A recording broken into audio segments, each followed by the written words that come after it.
Hi everyone, welcome to the UKRunChat Podcast. I'm Michelle, and if you're new here, this is the podcast where we explore all the stories behind the miles. Today's episode is one of those stories that really makes you rethink what's possible. My guest today is Hannah Cox, and she's just completed something extraordinary, 100 marathon distances in 100 days across India. Now, the expedition called Project Salt Run, which we'll chat about, covered more than 4,200 kilometres. But this story isn't about elite performance. Hannah is relatively new to running and she's never really done anything like this before. So we're going to be chatting today about how you can say yes before potentially you feel ready for something, and also about the very important cause behind Project Salt Run, which is all about raising money for important climate change charities. So Hannah, welcome to the UKRunChat Podcast. Thanks so much for coming on. Thanks for having me, Michelle. I'm excited to chat. Yeah, so we were just chatting briefly before we hit record, and I was saying this is a huge kind of challenge, really. And the first we heard of it was in January, when we were contacted to say that you were very nearly finished, weren't you? Because you kind of crossed the line was it the 1st of February when you finished it? So it wasn't that long ago, was it? Yeah, it was the 2nd of February that we crossed the finish line. We started on the 26th of October. So yeah, while you were enjoying Halloween, Christmas, New Year's, I was running. Across India, it's remarkable. So tell us about the idea behind Project Salt Run then, for listeners who might not have heard of it before. Just kind of tell us what you set out to do and what it's all about. Yeah. So basically, Project Salt Run was a route along an old inland customs line that existed in the 19th century. It was created by the East India Company to enforce a salt tax in India. And this customs line led really to the deaths of millions of Indians. So it's a really terrible, tragic story about how businesses taking more than they need and not thinking about people and the planet when they're doing so. So I've always been fascinated in the story of the inland customs line, specifically because it was such a long line and most of it was a giant hedge. And it was actually called the Great Hedge of India. So it was this crazy, if you imagine like an 18-foot high, 12-foot deep hedge manned by 14,000 British Army officers. It was really sort of a Disney villain sort of like crazy story. And I always knew I wanted to travel the length of the hedge. I thought I'd probably do it by easier means, like a motorbike or a tuk-tuk. And then through a series of crazy events over about 72 hours really in Bristol about 2 years ago, in which I met one of the co-founders of the Green Runners. My friend Dan had started ultra running and it was Bristol Running Show. By the end of that weekend, I decided I was going to try and run the hedge, which worked out 100 marathons in 100 days. Wow. So were you a runner at that point then? Because you only started running in 2024, didn't you? Yeah, so I wasn't actually a runner at that point. I helped out at the running show on the Green Runners stall, but I felt a bit of a fraud because I didn't even own any running shoes. I started officially running around 28th of May was my 2024 was my first official training run for Project Salt Run. So we're still within 2 years of being a runner at this point. So very, very quickly from starting to run to doing my first ultra marathon in 5 months, did the coast to coast of the UK around 13 months into my running journey. And then obviously Project Salt Run about 18 months into my running journey. Wow. But yeah, it's incredible. I'm a bit speechless, to be honest, Hannah, because what an achievement. So yeah. There's a personal connection there, though, as well, isn't there, through your father's history in India? Is that right? Yeah, that's right. So my dad's from Kolkata. I can trace my dad's side of the family back to 1799 in India. So I was just always fascinated with the culture of the country, what it would have been like when my family lived there. So it was through delving into learning more about Indian history that I learned about the Great Hedge of India. And it's a very little known story. Many people in India we met had never heard of it, even though it was in their country 150 years ago. Many English people have never heard of it. So the run was a mission in regards to the training and the physicality of running 100 marathons in 100 days, which I'm sure is the thing that you're excited about, because this is a running podcast. Yeah. But there was lots of layers to the run. The fact it was a historical route, it was telling the story of that inland customs line, about how businesses nowadays should be making the world a better place, not a worse place. How can we raise money for charities that are making the world a better place? And how can we highlight this story? And it had never been done before, so it was a world first as well. So there was lots of exciting parts of the Project Salt Run story that we were telling over the 100 days when we were out in India. So with this being something that had never been done, did it feel achievable to you, particularly coming at it from a non-runner as well, or did it feel like this huge kind of impossible thing? What were your thoughts at the time of saying yes? Well, I saw that the length of the hedge was just over 4,000 kilometres.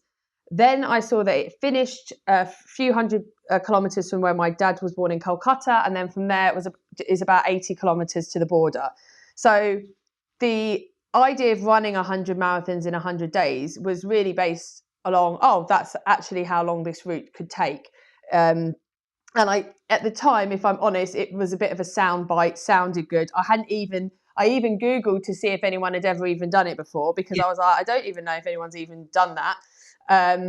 And I think probably my naivety as a runner probably made it easier for me to think that I could do it, because I had no idea how difficult it was to run one marathon, let alone 100. And my training really from beginner runner to today has only ever been to be able to run 100 marathons in 100 days. So actually finishing Project Salt Run has been very much, and I'm sure we'll get into it later, very much get back. And I'm like, well, that's what I've trained for. So what's the next thing? Like, how do you compare any sort of training plan afterwards to that? Question. But it was all about endurance, all about time on feet. It wasn't about being speedy, and it wasn't, it was about being brave in the way that you know when to slow down, when to listen to your body, when to listen to those niggles. As lots of runners here will know, the most important thing is to be as injury-free for as long as possible whenever you're running or training for something. Yeah, absolutely. What were people around you saying at the time when you set yourself this challenge? Well, everyone thought it was nuts, which is fair, especially people that knew me well and knew I wasn't sporty. So for context to anyone listening to the podcast, I was not and have never been a sporty person.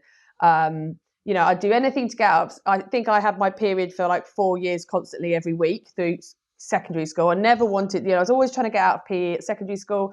Haven't participated in any sports since in my 20s or my 30s. Started hiking a little bit in my 30s. So I would, I live in the Peak District, so I'd do a lot of hiking. But beyond that and kind of cycling my bike around town, I didn't really have an exercise regime, wasn't fit, wasn't healthy.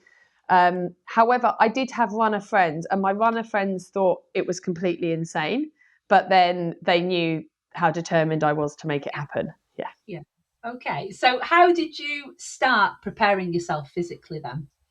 So like any other kind of race or run that you do, it was all about breaking it down into achievable bits. So I thought I gave myself 18 months to get ready for Project Salt Run. So my first thought was like, well, I need to find out if I can actually run a marathon. So I looked at how long people learn that, and it was too long, obviously. So I was like, right, I reckon I can do an ultra marathon in 6 months. And I actually ran the Lady Bower 52 kilometres in September of the first year I started running.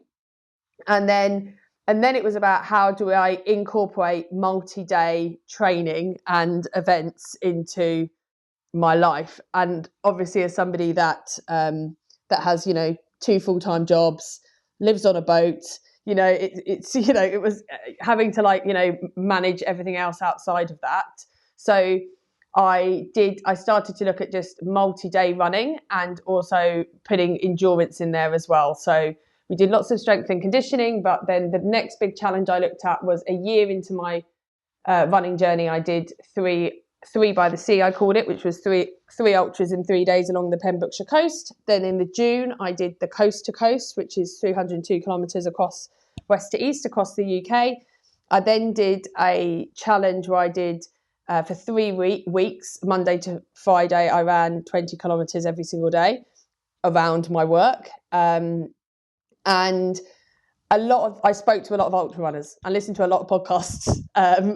So I was listening to people like Damien Hall talking about running, Jasmine Paris talking about running, anyone that had done multi-day things like Nick Butter, who's run a marathon in every country in the world, like Deo Katu, who'd run from Africa to the UK, Russ Cook, who ran Africa. Basically anyone that I could see, anyone that I could listen to, Nikki Love, who ran across Australia, it's one of those things, Michelle, you'll know this. It's always like you think you don't know anything about ultra running, and suddenly now I know the names of all these other ultra runners. Yeah. But you realise that there are a bunch of nutters out there, but there aren't many of you. So actually a lot of the people I reached out to asking for advice and support were happy to jump on a call, happy to give it to me. And they made me feel confident that I was able to do it. Yeah, that's incredible. That tells you how good the running community is, actually, yes. That people are prepared to give up time to do that for you. What did you learn? What kind of nuggets stick out in your mind that you took from people like that? The two main for ultra running were learn how to run and eat real food, as in like be able to run on a full stomach. So I could eat, and was while I was doing Project Salt Run, eating a full meal and running straight away afterwards. So the stomach is your strongest muscle when you're running. Making sure you're fueling enough and properly, as well as hydrating. I feel like that's a bit of an obvious one. And then the second thing around ultra running, specifically for multi-day, is many of the runners I spoke to said the first 2 to 3 weeks will absolutely break you, but if you can get through the first two weeks, you're going to be able to do it. So when I actually went to India, my thought was, I've done 3 weeks worth of running at 20k a day. I'll be fine. I've gone through that pain cave part of it. I'll be absolutely fine. Yeah. And were you? No, it was awful. the first couple of weeks were awful, but it was the expected awfulness. And I was very lucky. Natalie, Alex, Joelle, who were all out with me, and Asghar Marja, our driver and helper, were fantastic. I had an incredible crew. You can't do anything like Project Salt Run without an amazing crew. And they were all completely selfless for those first 3 weeks. Really helping me get through that. After that, I did struggle with a lot of illness throughout the run and a lot of weight loss, but just because I was, trying to keep up the calories when you're running so much every day.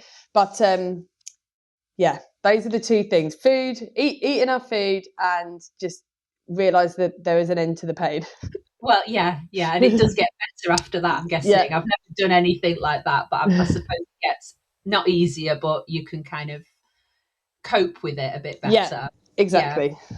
Yeah. So just because how did your body respond then to training, to going straight from nothing to ultra marathons? Because you're managing scoliosis as well. Yes, so I've got a double curve in my spine, and one leg slightly shorter than the other. And I think for years I used that as an excuse to not really do much exercise, because I was like, I've got a bad back. And actually my back was so bad in my 30s that I was on about, I would say, 18 painkillers a day. I had a back brace. I used to occasionally use a walking stick when the pain got really bad. So it wasn't a joke, I did really struggle, but actually movement and hiking and walking really helped with my back pain and strengthening my body. But I guess I was trained by Nina Davis, who's an incredible running coach, and it was very different. I'm sure it was very different training for her, but when I went, my training was never about things like heart rate or pace. It was run for 30 minutes or run for 5K. So I was always heading out for a 30-minute run, didn't matter how long it took, like how far I went, or a distance, and it didn't matter how long it took me. So I never really spent a lot of time on like intervals, or I probably should have done more intervals and hill work and stuff for my speed, but actually it was just all about time on feet. It was all about getting used to being out for as long as you possibly can and as often as you can. So time on feet was just a really big part of the training for me. Yeah, and I guess, like you say, just forgetting about how long it takes you or Yeah, anything, worrying about it exactly. at Just all. not worrying about that at all. And from a and again, because if I got injured, that would have just been an absolute nightmare in regards to pushing back any sort of training I was able to do. Even if I had the slightest niggle or the slightest feeling that I didn't feel good, I would either start walking, or if I really felt it wasn't okay, not run at all, because I just didn't want to risk any sort of injury while I was training. I also just I've never really been someone that's run very fast, but also if I was running and I felt myself getting out of breath, or I thought I couldn't hold a conversation with somebody at this point, I would slow my running right down. And you almost have to take away your pride when it comes to running, like not being embarrassed about running really slowly, not being embarrassed about having to take a walking break because you need to just gather yourself before you get to the next, before you get to the end. I've never been embarrassed about walking. I've never been embarrassed about my speed or my pace. I think that can be, for many people, that can be a confidence thing. And a difficult part of running is, seeing other people when you're out in your kit and being like, oh, they must be think I'm running too slow, or it's embarrassing when I walk. And it's like, no, I think, you should be applauding anyone who's getting out there and moving their body. It doesn't matter Yeah, how fast they do it. yeah, absolutely. Yeah, just like leave the egos at home and Yeah. just go and do it. So you say you had the help of a running coach. Did you employ any other people to help you with other aspects of training?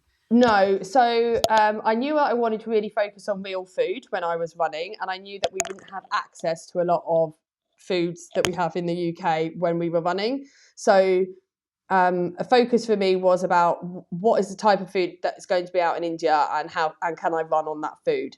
So I focused on just like things like rice, peanut brittle, just stuff I knew I could buy out there. We'd be able to get in the supermarkets and foods and stuff.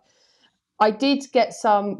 Nina and I did do a sweat test with a precision hydration sweat test, and I found out that I am a low salty sweater, which is very good, You're especially if very you're. lucky. Which I Yes. was very lucky to have that.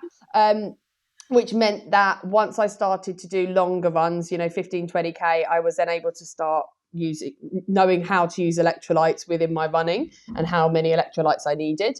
And then beyond that, I went down to London 2 weeks before I flew to India, and I spent some time at the altitude centre, and I did heat acclimatization training, which is basically when you run on a treadmill in a sauna with the Right. Wow. humidity up for an hour every day. I did that for 10 days, and it got my body ready for running in the heat. So those were really the only things we looked at. I wasn't, again, this was a world first, so I knew I was going to be the fastest person doing it anyway. But I'm not an athlete, so I wasn't, and I'm 42 in a few months. I would have felt ridiculous having like gels and all this like palaver, and I didn't need it. What I needed was endurance, mindset, and a good team around me. And I'm lucky I had all three of those. Yeah. So you only had quite a small support crew though, didn't you? But I guess all that you knew them all really well and really important to just help you with it. Just yeah, give them a shout out. Yeah, definitely. So actually, Joel I'd known for 8 years. We met because we both love to travel and adventure, and his work is running adventures around the world. So I knew he'd be great to help with the route. But Joel, again, he's known me for years and was shocked when I told him the idea of Project Salt Run. Actually, Natalie and Alex, I didn't know very well. I actually only met them probably about a month after I came up with the idea of Project Salt Run. However, we met crewing for our friend Dan, who was doing the Paddy Buckley, which is a 24-hour mountain race in the Welsh Hills, which is self-supported. And actually that weekend, Dan had maybe about 60 people helping him do this Paddy Buckley, drivers, pacers, film crew, everything. And I met Natalie and Alex, they were a couple, crewing for Dan, and they were amazing crew. And I just thought they would be the perfect people to come out. They're a couple, so they could, they really obviously get on really well. Alex just so happens to be a chiropodist, so I was like, brilliant, I've got someone looking after my feet every day. And Natalie lived in Manchester as well, also worked in Manchester, so we could do training runs together and run together. And we spent a lot of time kind of training together. And you get to know somebody very well when you're out running with them, as you know. And she's an incredible athlete as well. Natalie and Alex are both really good runners, so I knew that they'd be really good support crew in that way too. And Natalie's probably one of the strongest women I know, both emotionally and physically. So I knew she'd be a fantastic person to have out on the road. Yeah, that's brilliant. So you did all your training. Did you feel ready, kind of when you were ready to get to fly out there, or were you thinking what was signed up for? Absolutely not. No. I mean, you have to remember that, you know, we didn't have huge sponsors. We didn't have, I mean, I think when we finished the run, we had only just hit 5,000 followers on Instagram. So even now we've got a very small audience. What was difficult for me more than the running was I was trying to organise the expedition budget, the crew, the visas, the logistics of being in India, how my businesses were going to run when I was out of the country. I live on a boat, so how was I going to completely move house when I was leaving? So there was so much to think about logistically in the lead up to India. I was joking about, you know, a month before I left, like, God, I can't wait till all I have to do is run every day. And like, because I'm just trying to juggle so many different things. I wonder whether if my only focus had been the running, I had been more nervous about it. But there were so many moving parts to organise and figure out in the lead up to the run that I almost didn't have all I could think about when it came to the running was get your training done, then get your to-do list done. Yeah. So it must have felt like kind of a relief to be on that start line then, really. It was amazing. In fact, Alex's visa didn't come through. So we got to the airport and Alex wasn't allowed on the plane. So he then ended up having to go back to a friend's house for a couple of days till his visa got sorted. So actually we had to push back the start day by one day because we were waiting for Alex to get in the country basically so we could drive to the start line. But it was such a relief to get to the start line. However, even when we were there, for anybody that's had to organise any sort of really big challenge like this, we didn't have enough money to finish the challenge when we left for the challenge. So the pressure was still on from a kind of financial point of view. Right, we're here, we've started, we've got the van, but we haven't got enough money to pay for the van, to pay for food, to pay for anything after about 3 weeks. So I just had to kind of lean in and trust the universe at that point that it would figure itself out, and luckily it did. Yeah. So how were you managing that during the run then? Were you crowdfunding for the project? Yes. So we started a crowdfunder for the project. We managed to raise overall quite a lot of money on there, maybe about £80,000, of which there was a donation from the Better Business Network, which I run, and sponsors and members of the Better Business Network. It was, you know, people don't realise just how expensive the undertakings of things like this are. So we were crowdfunding for the run to happen. And then we were also, once we got to India, we started raising money for the 4 charities that we fundraised for. We did that on GiveStar. And the reason we did it on 2 different platforms is there is sometimes, well, twofold really. Sometimes people fundraise on a platform and you don't know how much of the money that you're giving is going to the charity or is going to make the challenge happen. And I know there is provides the opportunity for the charities to get, you know, promoted and everything. But reality is they are very expensive to put on big expeditions. So we wanted to be really clear to people, if you're giving us money, this is what your money will be spent on. And I kind of did want to highlight a little bit like that background. I've spoken to a few adventurers, maybe a few or expedition leaders, and it's crazy the amount of money things cost and the amount of debt people come back to the UK in after doing charity challenges. So yeah, it's just really good, I think, to be as transparent with people as possible who were supporting us when we're out on the road. And GiveStar is a great platform because it allows you as a someone donating, anyone that you donate to on GiveStar kind of sits on your profile. So you start to build this kind of legacy of impact as an individual when you give to people who are fundraising on GiveStar, and they do a lot of support to all their fundraisers as well. So yeah, that's how we did it. Yeah, oh, that's nice. Well, tell us about your charities. Now seems a good time before we get into the run.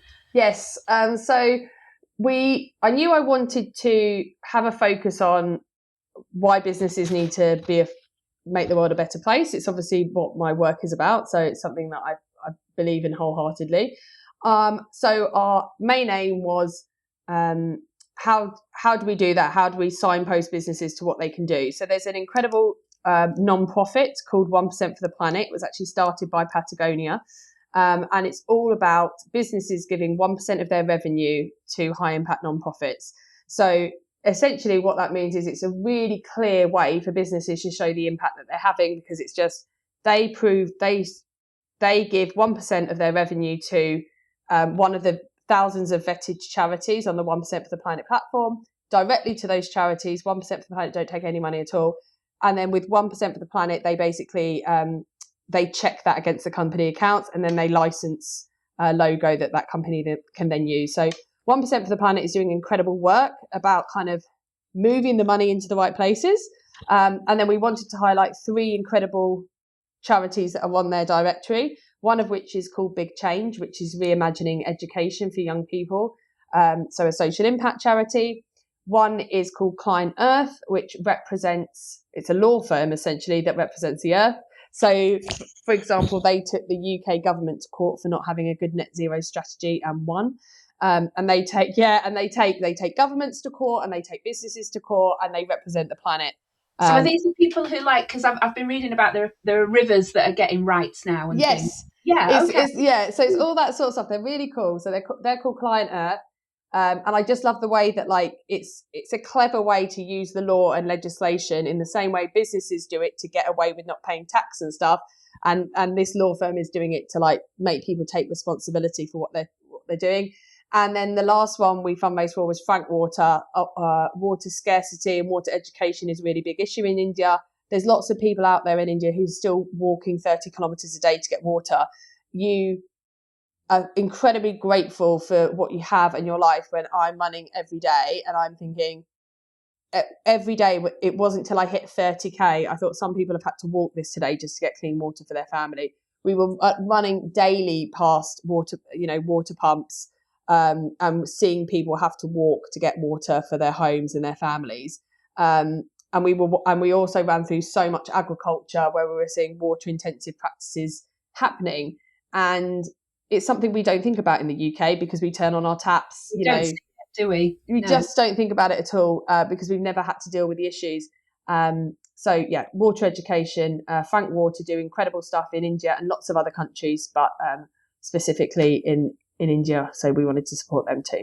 Yeah, and you've raised £90,000 so far, but still fundraising, yeah? Still fundraising. So in the same way that we were crazy enough to say 100 marathons in 100 days, we said £1 million for people and the planet. I still think that could have been achievable if we'd be maybe able to just get our kind of story out to the mainstream media a bit more. But the reality is, out of all charitable giving done by people in the world, only about 1 to 2% of that charitable giving goes to environmental causes, even though they're the underlying like need that we have. So we had the difficult challenge of fundraising for something that doesn't really get fundraised for very often, and also shouting into the void that is the internet, as I'm sure you know. So I've continued that to be my mission now for my lifetime. That my legacy is I want to raise £1 million for people and the planet. Oh, that's incredible. I think that's what struck me with the press release that you sent, because the climate crisis can feel overwhelming. Like, how can one person create change? But you said that the project was about showing that ordinary people can. And I think that's brilliant, isn't it? Like, if we all change, we can create a massive change. And we don't have to be perfect. No. I'm not a perfect runner.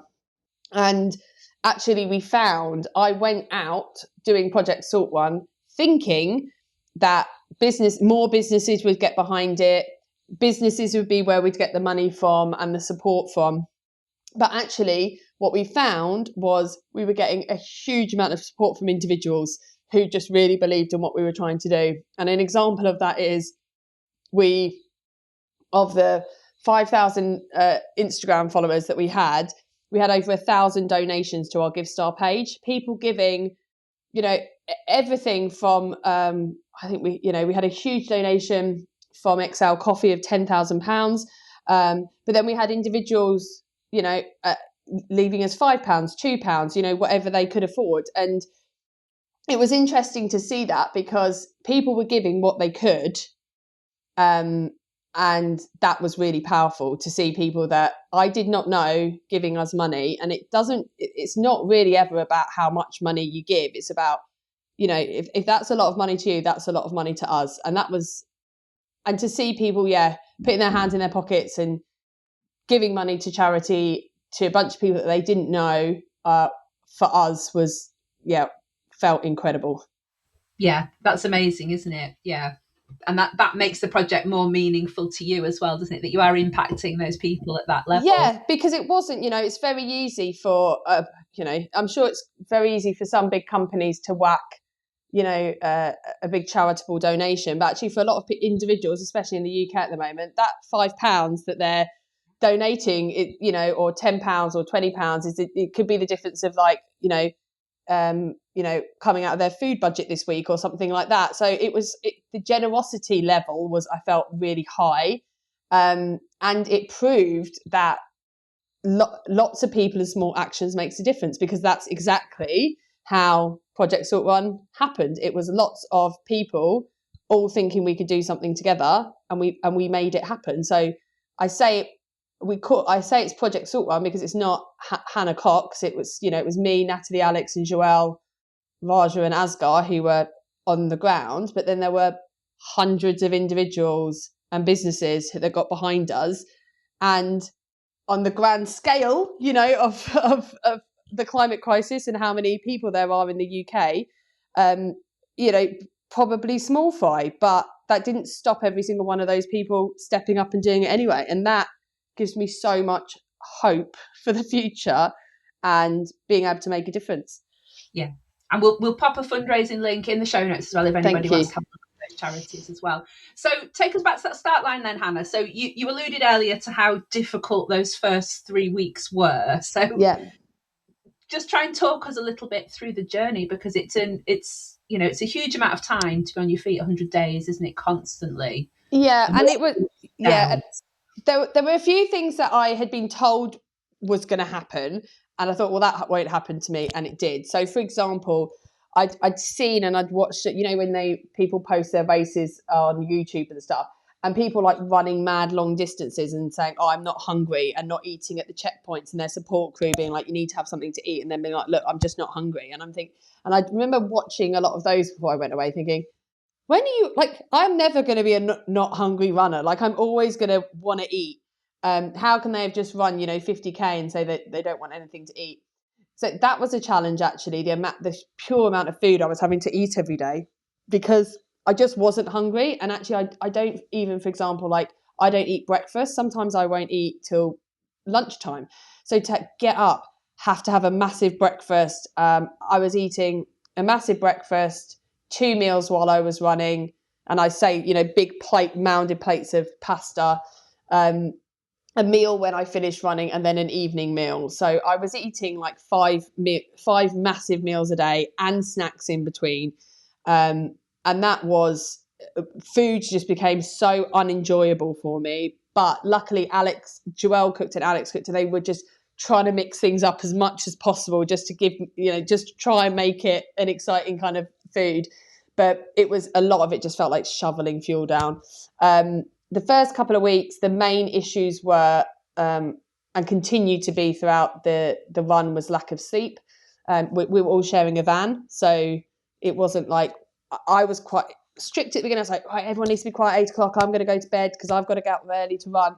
But then that's just not how life is, So if anyone here who lives with other people, whether that's your kids or your partner, like, unfortunately, there's compromise involved when you live in the same house. So imagine how hard it is when you live in the same van. Gosh, yeah. So sleep was difficult, and just my body getting used to it. The first couple of weeks was just very painful, sitting down, standing up, stretching, making sure I was doing pre-run stretches and post-run stretches kind of religiously to make sure that I could get through every single day.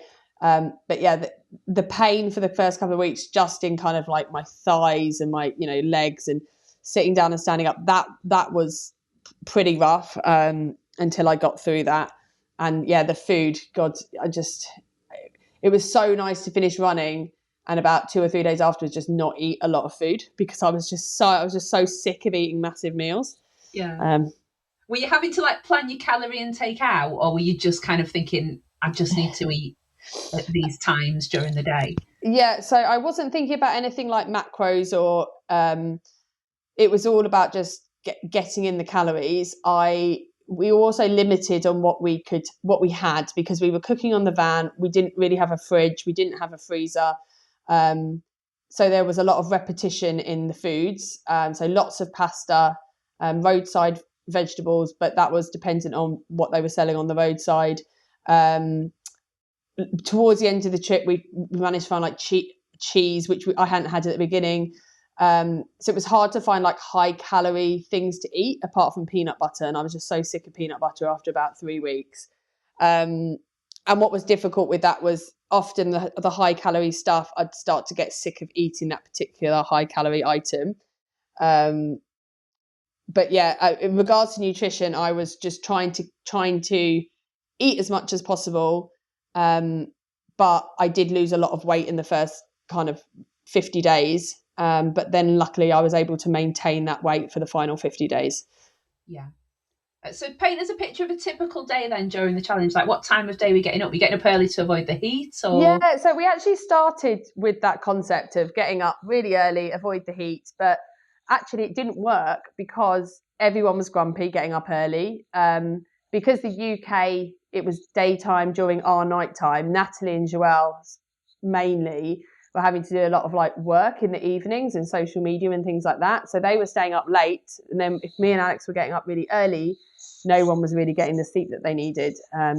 And it just, in my head, wasn't really worth it to get those like 2 hours in out of the sun. So we swapped that. So we were actually it was quite relaxed, I would say, towards the end. So I'd set my alarm for about 7:30, get up, go outside, do my stretches, make some porridge, have a big bowl of porridge. Alex at that time, he'd get up and he'd go do everybody's laundry. He was the laundry guy. Then I'd set out for my first 15K, go and get that done. Then the van would meet me. I'd sit down, have a big meal. Imagine like just a huge plate of pasta. Probably for about 20 minutes, sit there, eat my food, have a flask of electrolytes, refill my water bottles and my snacks, head off again, do another 15K, have the same happen again, stop, eat again, refill my flasks, have my electrolytes. I was finding actually, I started with an electrolytes and a water, carrying them. Then I started to not like the taste of the electrolytes. So I would run with water and then top up my electrolytes at the checkpoints. And then at that second checkpoint, Alex would swap my trainers and check my feet. So I kind of have a fresh pair of kicks for the last 12K. And then usually Natalie, about 5K from the end, would be dropped off by the van to join me for the last 5K. So she could get some running in and get some social media content and things like that. So, and then once the run was finished, that would usually take us, I would say it'd be about 6 hours moving time, but actually it would take about 8 hours. And then at the end of the day, it would be stretches, have a cold shower, a bucket shower in the van, put my comfies on, have something to eat, and a couple of hours later, have something else to eat and then go to bed. So not very exciting, but not super stressful, not really strict on time. It was like, it's literally a marathon, not a sprint. So yeah. Now, you mentioned trainers there. Considering you covered over 4,000 kilometres, you only went through 3 pairs of running shoes. Now, Yes. in a world where the running industry tells us that our shoes have run out between 300 to 400 miles, I'm quite interested in that. Well, So they coped all right, did they? Yes. Well, yes and no. So I wore high-low actives. They're a B Corp and a 1% for the planet trainer brand. Their logo is run as if the world depends on it or something like that. And I'm like, well, that's perfect for us. So I was running in their trainers before I went out, and I had a pair of trainers of theirs I'd been training in. So I probably had about 3 or 4 months worth of miles in. And then I had 2 brand new pairs of their trainers. And then I also had an extra brand new pair, which were a size up, just in case my feet swelled. So I went out with 4 pairs, but 1 pair I didn't wear at all. And I just rotated them basically on a daily. They lasted till around 1,000 kilometres each. I think on their website, it says 300 to 500 kilometres for their trainers, but they actually lasted a lot longer than that. However, then the bottom had just completely rubbed off the bottom of the trainer. So I didn't want to change the brand because I was just really concerned about suddenly having a new trainer and, what's it called? Anyway, I just was worried about that, and Alex was as well. So I just found that they have like tyre repair huts essentially on the side of the road in India, and I thought, okay, no, I've been watching them repair tyres with inner tubes and cutting out bits of tyres and stuff, and I thought, well, I'm on the road, the cars are on the road, I'll just stick some tyre on the bottom of my trainers because it'll be like thick tread. So I got a couple of, in exchange for a couple of selfies, got some cut up bits of tyre from these guys on the side of the road, and then Alex worked his magic and cut out the right size, super glued them onto the bottom of the trainers, used a scalpel to like kind of neaten up the edges, and I just stuck old tyres to the bottom of all of my pairs of trainers, and they lasted me till the end. That's brilliant. I love it.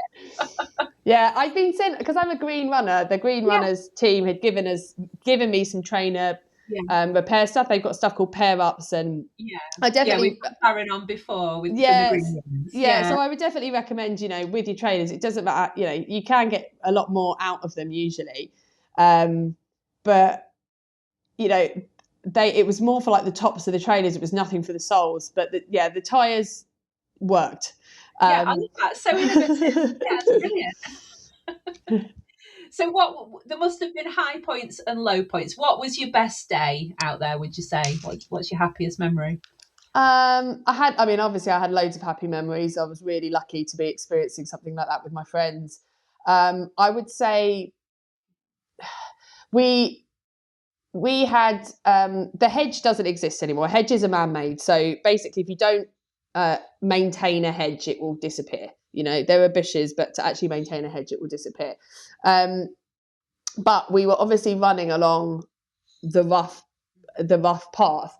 150 years ago, lots of roads, landscapes change, etc. But Joelle had said, there's a bit where the inland customs line runs along the canal here, and I've looked on Google Earth, and I'm sure that there's some of the terracotta pathway there is the inland customs line. So we had an idea that we might kind of discover some of it when we got to that point, which is a couple of weeks in. And we knew that like the British engineered roads when they were in India were like those, what we're used to in the UK, the sort of like terracotta bricks like this.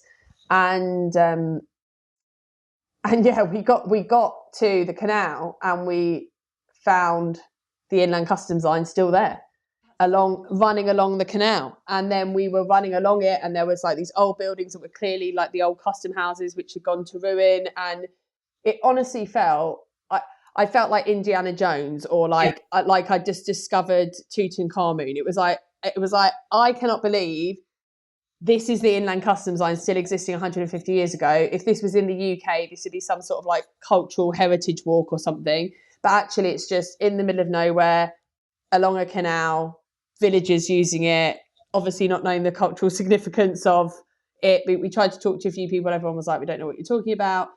And that was like actually running along it, like the terracotta path was incredible. It was, especially after weeks of running along a national highway where I was like, really didn't feel like I was connecting with the land or the culture.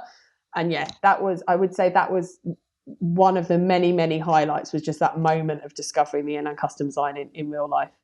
Yeah, that's lovely. And did you chat to many people en route? Did you tell them about what you were doing? We did. We had written in Hindi and Urdu on the side of the van what we were doing. We had also got Asghar, our driver, to explain Project Salt Run in Hindi, so that we could show people the videos. Asghar's English is good, but it's not fantastic. We used a lot of Google Translate when we were talking to each other. Our Hindi was pretty much non-existent as a group. If money had been no object, then a translator would have been a hugely important, useful part of the trip. However, we did have a lot of Indians who spoke English, who could translate for us. So along the route, actually, lots of people were translating and trying to help us.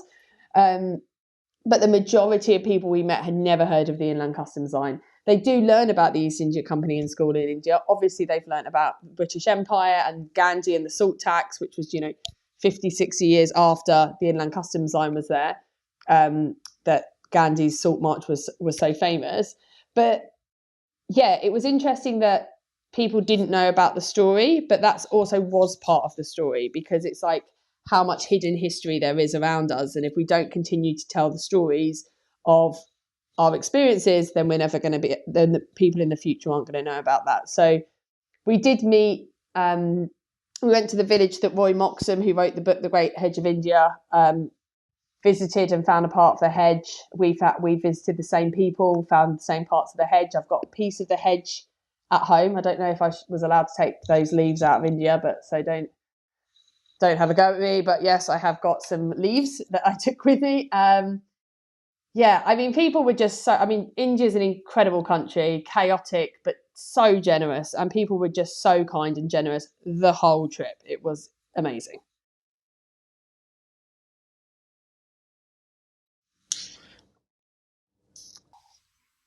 Yes, there was a story about a man who drove for 12 hours to bring you biscuits or something. Yes. So Alex made a friend in the car park, because our van had a picture of the map of India on, showing where I was running. It had the logos of all the businesses that sponsored us. So we'd had the van kind of wrapped Project Salt Run. And most evenings we would sleep in a petrol station forecourt, because it was a safe place. We could plug the electric in. They usually had washing facilities there. So it was very unglamorous. We'd finish and we'd literally go to a petrol station, cook outside, be at the petrol station food court with our table and chairs, eating pasta, and then sleeping at petrol stations. And Alex just started chatting to a guy at the petrol station who turned out to sell biscuits, and he was asking about when we were in Agra, and Alex told him, and he drove 12 miles to bring us biscuits a couple of weeks later. Which was insane. But I mean, that just shows the generosity of Indian people. There's just a curiosity and a want to support and help. And we had that so many times through our trip, of people seeing the van, stopping, bringing us food, bringing us dinner, inviting us to sleep in their homes, giving up their beds for us. We were so lucky to have that experience. Yeah, that's so lovely, isn't it? Yeah. Yeah. So what were the tough? There must have been tough moments in the 100 days. What was that? Yeah, of course there were tough moments. I mean, we weren't trying to keep them quiet, but you have to remember there was 4 of us, from the UK. Obviously, there were moments where I was having a bad day, or Nat was having a bad day, or Alex. Did we feel the need to share that all over social media? Not really. Was that going to help the situation? No, it wasn't. We were lucky in the way that when that happens a few times, when someone's having a bad day, you just recognise, actually, I need to be a bit mindful of the fact that they're just having a bad day, and maybe they're snapping, and maybe they're annoyed. But that might be me in 2 days. So I just need to let people breathe and have a bit of space. Understanding that, arguments, or even when, arguments sometimes just don't need to happen and conversations don't need to happen. Things can be left. You can be annoyed about something, but you can kind of sit on it for a day or two before deciding, is that worth bringing up with that person? Is it, or actually after 2 days of, being annoyed about it, actually that's fine. So that was tough, the dynamics of there being 4 of you on in a small space with different personalities. That said, we had an amazing time, but it's just like, it wasn't all sunshine and roses all the time. And it was hard, especially when people were ill, and every single member of the team went through illness when we were out there. Natalie ended up having to be put on, going to hospital. Alex ended up having medical help as well, and so did I. So we all were sick, and it's just tiring being about, it was relentless. Yes, I was running every single day, but every single person on that team was pulling 12, 14-hour work days, and I would hazard to argue their job was harder, because I was getting almost all the praise for doing all the running, and it was like, oh, Hannah, you're so amazing. And then, they'd all be there like, Alex has been up since 7 doing the laundry in like a cold bucket in a petrol station forecourt. Natalie's been trying to create an Instagram reel with dodgy internet till 10 o'clock at night, even though she's knackered because she needs to get something up that day. And she's also been for a run that day, and she's also, they're juggling lots of things. So they were definitely the unsung heroes of the trip. I imagine that was very difficult for all of them. But it just made me incredibly grateful, not only for the life that I have, but also for the friends that I have. Yeah. What was it like kind of getting to the Bangladeshi border then and finishing that run? What were you thinking?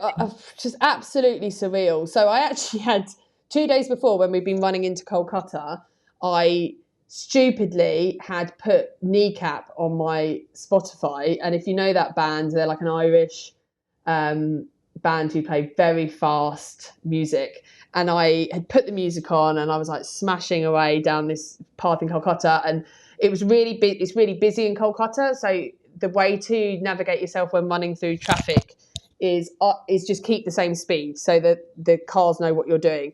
So the combination of me trying to keep my speed the same and also having too fast music on, making me run too fast, I got really bad shin splints, and I thought at the time it might be a stress fracture. And so actually those last, it was, typical. It was so close to the end, and I just went out too hard the last couple of days. It was awful. It led to day 98. We went out with a run club, and I was running around a park in Kolkata, loops, to get my marathon done, and I just could not finish the last 6K. There was nothing left. So I ended up just walking the last 6K, and it took me ages to finish the marathon that day.